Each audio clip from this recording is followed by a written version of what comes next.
2 minus 8 is just negative 6. And again here we have 2 minus 8.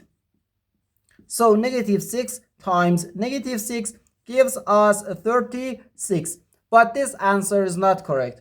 Because according to the order of operations, first we have to do parentheses, then exponents, then multiplication or division, and finally addition or subtraction. Remember that multiplication and division have equal priority and we have to work from left to right, and the same applies to addition and subtraction.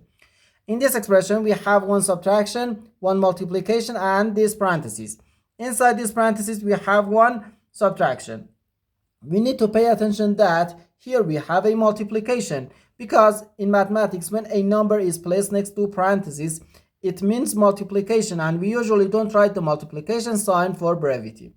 Okay, according to the PEMDAS, first we have to do this parentheses, then this multiplication, and finally this subtraction.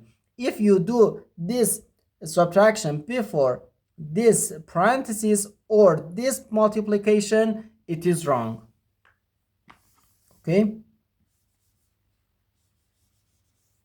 so first we have to do this parentheses. 2 minus 8 is just negative 6. So we have 2 minus 8, then times negative 6.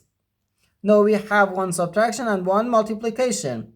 In this step, first we have to do this multiplication, because in PEMDAS, multiplication comes before subtraction. So first, negative 8 times negative 6, which equals positive 48. So we have 2 plus 48, which equals 50. This is our final answer to this problem. The correct answer is 50.